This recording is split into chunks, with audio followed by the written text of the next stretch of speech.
Did you know that Aston Villa ended a woeful run at home in the FA Cup on Friday? 6 straight losses at Villa Park going into the game against West Ham. I think only Rotherham had a longer, worse run. Our last home win in the FA Cup, Wickham in a replay during the relegation season. And after 70 minutes, it sure felt like those home woes were going to continue, didn't they?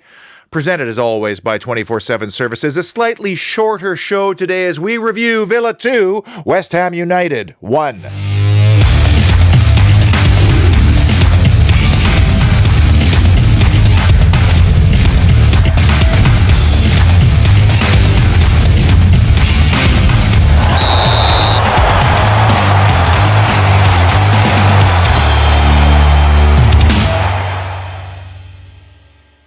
Well, one new manager bounce averted, another to come on Wednesday. And oddly, Julen Lopetegui's first game in charge of West Ham was against Aston Villa. He lost 2-1. Amadou Onana scores from a corner, and Lucas Paquetá scores the lone goal for the Hammers. Fast forward to Friday night, Graham Potter's first game in charge against Aston Villa. Amadou Onana scores from a corner, Lucas Paquetá scores, and it's 2-1 for Aston Villa. The last game for Graham Potter in charge of a Premier League side before Friday, a 2-0 loss to Aston Villa with Chelsea.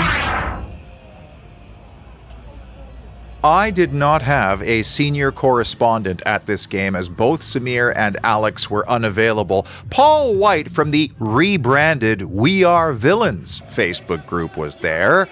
But it's a stripped-down production for this show, and I appreciate that you send me videos via social media, direct messaging, but sadly they are so compressed on X or on Instagram, I just can't use them, and I'm very fussy on video quality. Statistically, you might look at this and think, well, Villa were easy winner. Higher XG, more shots, good passing numbers, converted 2 out of the 3 big chances. The extra stat was interceptions. How many times did the Irons block a through ball attempt? Well, 16, as it turns out, and this leads to one of the key points from this game, just how well structured the visitors were under a new manager, well, at least for the first 70 minutes.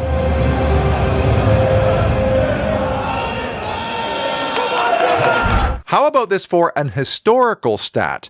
West Ham and Aston Villa have met in the FA Cup 4 times. On 2 of those occasions, the team that won the tie went on to win the entire competition. Now, Unai Emery did say beforehand that this competition was another avenue into Europe, and given the state of the top 10 and the potential for injuries, maybe we should take this a little bit more seriously and keep our options open for Europe. Here's another incredible stat. On Friday, the opponents scored on their first shot on target for the 12th time already this season. That is unbelievable. I actually think it's 13 because I'm not sure the Carabao Cup is included in those stats, and Crystal Palace scored on their first shot on target in that game. And had Emi Martinez not denied Jamie Vardy from the doorstep with the rebound eventually swept in, it would be 14. Those are unconfirmed numbers. But Judas Priest, that is a remarkable stat. And after the game, Unai Emery said, we've been working and focusing on not conceding poor goals to start games. They're going to have to end that trend. Major issue, as it always is, team selection, but I'd say that is the strongest lineup we've put out for an early round cup game since Unai Emery arrived easily, but maybe even before that, and I know the opponent probably helped dictate that a little bit, but I do wonder if there was some pressure on our manager from above, seeing as how this was the big 150th anniversary game. Emery did, of course, have the luxury of 5 days between Friday and the visit to Everton on Wednesday, but still, only 3 changes from Leicester, one kind of enforced. Out, Martinez, Dean, and McGinn. In, Olsen, Matson, and Rogers. And I am now cooling significantly on the idea of playing Yuri Tielemans as a 10 or in behind the striker, because that had to be Tielemans' worst game in a Villa shirt. Correct me if I'm wrong in the comments below, but he could not retain the football to save his life. And later, when he dropped deeper, he just looked so much more comfortable again. Rogers was then playing on the left, but I have to think he's the one who's going to drop back in and try to play in the pocket behind the striker again. Big issue, Ross Barkley having having to hobble off, straining a calf muscle, about a 2 to 3 week injury. And like the Leicester game, this was a contest that required a technician to persistently pick away at the lock of a very stubborn opponent. But to not have Ross Barkley and John McGinn, now two steady-headed players in a very busy month of fixtures, not optimal. Although, did you notice Emery kind of brush off the McGinn injury question during his media availability on Thursday? He said, not available tomorrow. He was very curt with many of his answers, very succinct from the boss. But does that mean that maybe the injury isn't as serious as we first thought because 5 weeks was being thrown around? Let's hope so. McGinn against Celtic. Let's make it happen. Big issue. Graham Potter, big Villa fan, has done more for West Ham United in his 6 hours of work than Yulan Lopetegui did in 6 months. The organization and the discipline of West Ham on Friday was clearly evident for 70 minutes anyway. There was just no way through them, and that was evidenced by the interception numbers I gave you earlier. Now, obviously, West Ham deeply impacted by the fact that they did not have a reliable outball in the form of Jared Bowen or Mikhail Antonio or even Nicholas Füllkrug, even though I still think that's a weird signing. So now Old Man Ings was tasked with that duty, and even my legs are in better shape than Ings's at this stage. The 24/7 Services team doesn't show up to a job site and then just sit around for 70 minutes dilly-dallying doing nothing and then picking up the tempo as the day wears on. No, it is craftsmanship and hard work from the off, dedication to customer satisfaction. Like, for example, this recent reactive job, a vandalism call. Somebody decided to steal a downspout from the outside of this building. I think it was Lucas Paquetá, to drain away all the tears that he cries during games. Issue quickly sorted, quote fair, customer satisfaction high, which equals result. Now, there will be some friendly banter with the 24/7 Services Liverpool branch this coming week because there are many Toffees fans within the ranks. And don't be surprised if the boss himself appears in person for the last ever Aston Villa game at Goodison Park on Wednesday. I'm not even going to count down the key issues or moments in this game because there were so few. So I'm just going to state some facts from this game. Like, for example, Villa's marketing machine is actually better than the Commemorative kits because the kits are basically a black shirt with a different lion that's facing back the other way now, some lettering around it, and plain white numbers. It was probably made for £7.15 in Indonesia and sold for $84. And because there was limited supply, they sold out just like that. Now they're building up demand. And they're going to wait. And sometime in February or March, they're going to say, hey, we have a new batch of the kit. And people are going to go, and buy all those as well, earning the club more commercial millions in revenue. Apart from the limited supply, the reason why it sold out so quickly was because of the whole story built around it. 150th anniversary, it's what we wore at the beginning, and by the way, the shirt looks nothing like anything we've released previously. That is textbook elite level marketing. It'd be nice to have one, but I'm not spending another dime with the Villa store online, and I know it's Kitbag and Fanatics that supplies to the rest of the world, but between not getting the gear I ordered 6 weeks before Christmas, not even a refund or an exchange or even any follow-ups, and the crippling duty that my country charges on imports like this, I think I'll save my money for something else. Fact, this game attracted a different and perhaps new audience from what we're used to in the Premier League because those tickets are getting harder to come by. And I'm basing this on what people tell me and the limitations of my TV speakers, keeping in mind this wasn't a Premier League production with all its fancy effect mics, but the sound coming through my TV at the end of the game was vastly different from the one at the beginning of the game because for the first hour, and I get that the early goal certainly had a hand in it, all I could hear was West Ham fans singing Forever Blowing Bubbles. And one goal leads, as it would turn out.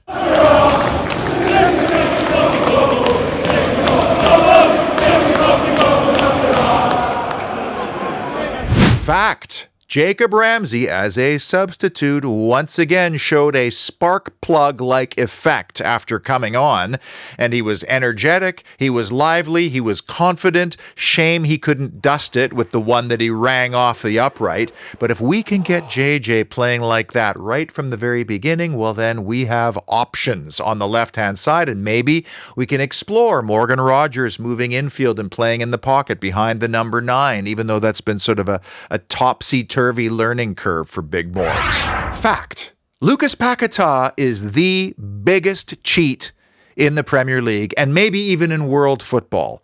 This one, which preceded the Onana goal, where he falls to the floor holding his face after being brushed by Ezri Konsa, that was nauseating enough.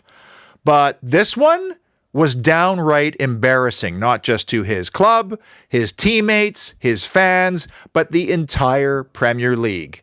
This is what needs to be fined by the league. If you get caught doing this on camera, that should be a 250,000 quid fine. And if you do it the next time, 500,000, and so on and so forth. Now, I realize that 250,000 quid is not a lot for Lucas Paquetá. It's probably a week's wages or one wager. Fact: no VAR was refreshing. You score a goal, you celebrate a goal, then you kick off. And there will be no VAR in this competition until the 5th round, when everybody will have to use it, which means that the competition committee came to its senses. Last year, it was employed at some, but not all grounds, which is utterly scandalous. Now, might VAR have looked at that Paquetá Ezri Konsa thing? Maybe, but his reputation unfortunately precedes him because he's a cheat. Fact: VAR does not govern corner kick decisions, so not an issue, but there were 2 corner kick decisions in this game that were incorrect that proved how football karma may actually exist. The first one, a deflected Yuri Tielemans shot, was not given as a corner. And then not long after, this was given as a corner. This is bad. I mean, this looks like it was some kind of a makeup call being given to Aston Villa. And of course, it's that one that then precedes the 1-1 goal. But, you know, a decision going in Villa's favor refereeing-wise has been as rare as a clean sheet has been of late. Fact: Ollie Watkins and Morgan Rogers have become one of the most formidable duos in English football anyway, because the two of them have combined for 15 goal involvements. And when this one went in, what a beautiful cutback. How he found Rogers with that little ball, and Rogers breaks at the perfect moment. The mood really did change inside the ground. And by the way, the lead up to this goal was almost just as good. I was hard on Yuri Tielemans earlier, but when he dropped deeper, he just looked more comfortable, and he slung the penetrating ball straight up the middle to Emi Buendia. Buendia then played it out to Ollie Watkins. And everybody at that point was wondering, where was this in the first 70 minutes? Fact: we are now guaranteed to be drawn away at a bang-in-form Premier League side for round 4. The Sill Hill Brewery star performer was very difficult to choose because for 70 minutes we could not pull it together.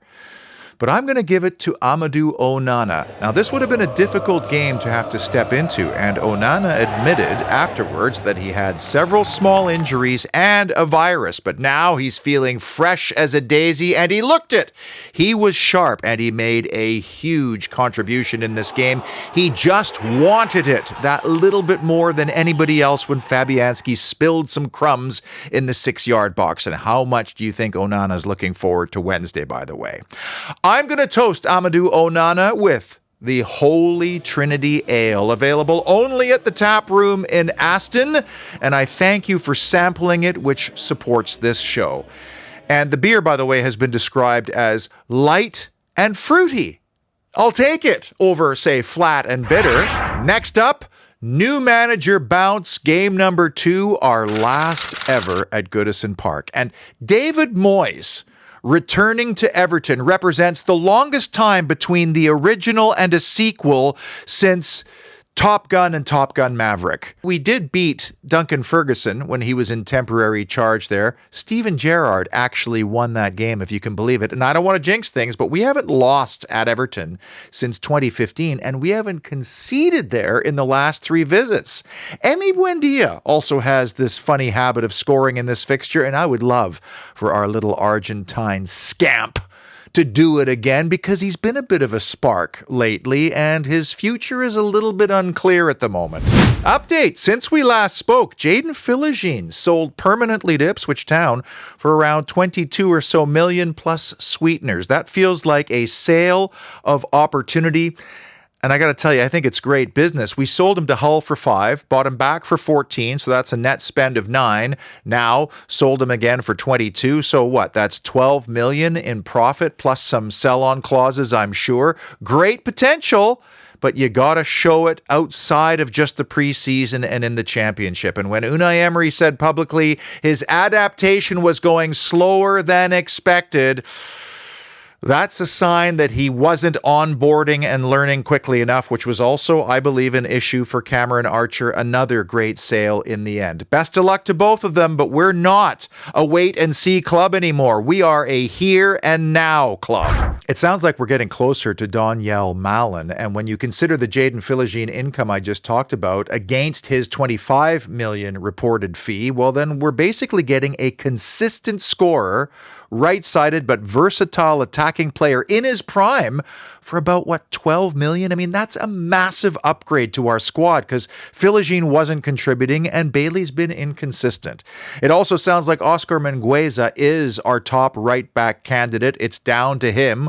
We're going to meet his buyout clause of about 17 million. Monchi was in Spain watching him live over the weekend, so let's see if that comes through. But we're also in on an exciting prospect, an 18-year-old tops in Europe at Cannes called Tidiam Gomis. And this is a player that's going to be bought for a pittance because his contract is up in the summer. Villa will leave him at Caen in Ligue 2. But there's another exciting one to go along with Nedeljkovic as prospects who are 18 years of age and considered some of Europe's best. It is fun to still be in the cup. It's great to watch a draw. And it's nice to also be undefeated still in 2025, even though it's early. We have 2 very challenging fixtures on the immediate horizon with a couple of big Champions League games still this month as well. But I have to say, I'm surprised about the business that Villa is in the midst of right now. I didn't expect as much activity or the pedigree if we're talking about, say, a Malen or a Mingueza. These are 2 senior internationals, and we look to be stocking the youth cupboard for the future with a highly touted 18-year-old as well. That's exciting stuff. Until Everton, stay awesome. And of course, up the mighty Villa.